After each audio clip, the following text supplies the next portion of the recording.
Imagine looking up, right? And the sky is just bleeding these unnatural, sickly colors.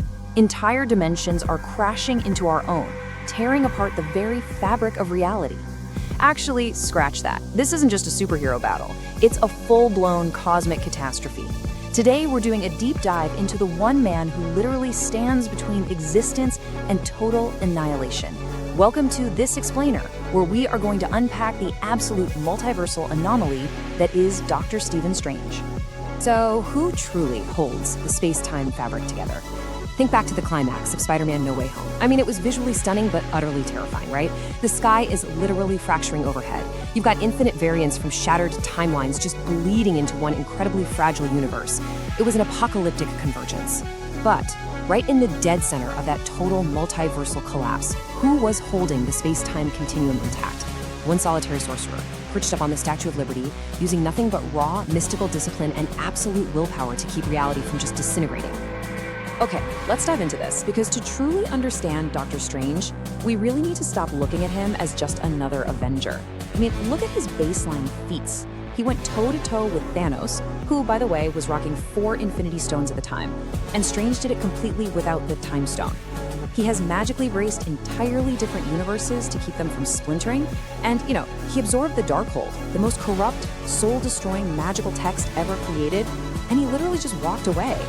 These are not the actions of your standard hero, guys. These are the traits of a living, breathing, multiversal anomaly. Part 1, Judged by Eternity.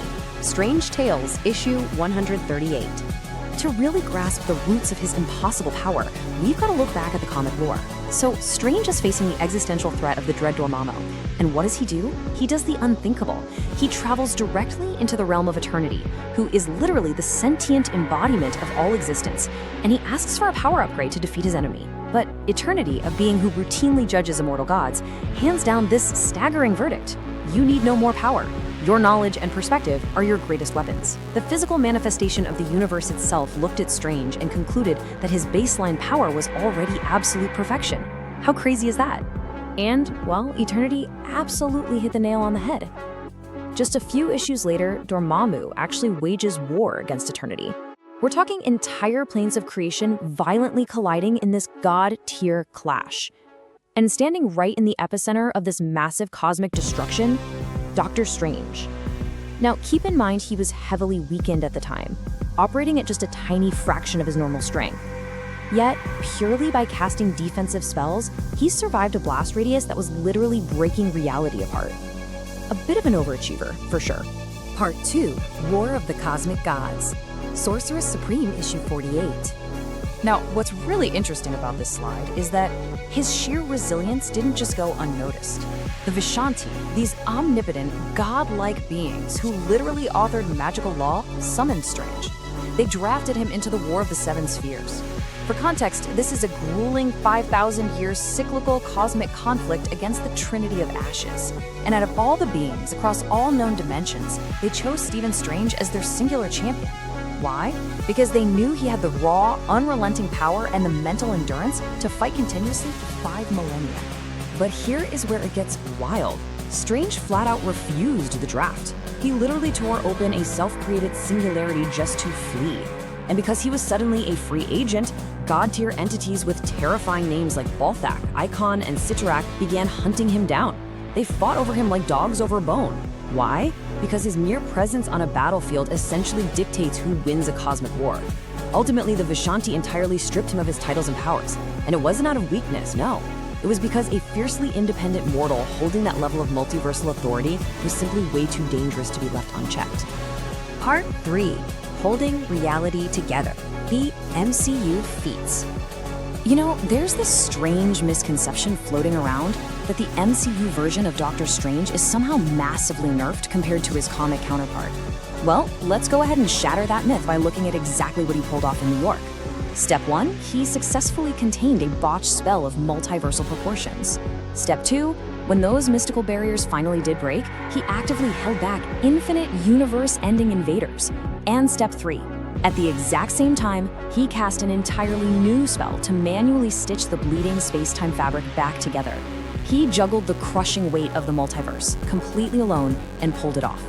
When you put his two forms side by side, a really fascinating picture emerges. Look, yes, Multiverse of Madness had to temporarily nerf him a bit for the sake of letting the movie's plot actually happen, because let's be real, an unrestrained Strange would have wrapped that whole movie up in about 5 minutes. But look at his baseline MCU feats right next to his omnipotent comic status. Sealing a collapsing multiverse with a single gesture, it proves that, deep down, the cinematic Strange is harboring the exact same reality-bending potential.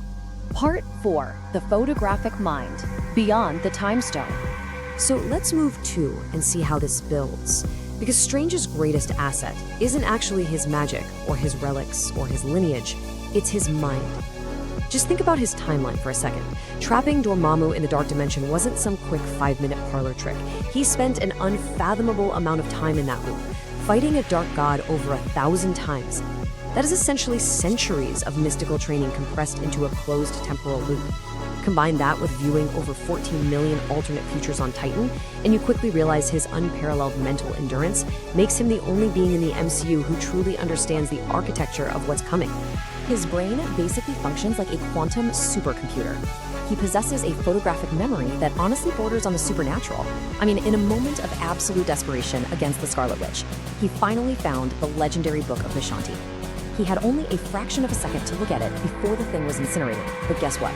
A single glance was all he needed. He memorized the exact incantations required to handle Wanda, locking that ancient omnipotent knowledge permanently inside his head. Part 5. The Darkhold's True Master. The Ultimate Knowledge.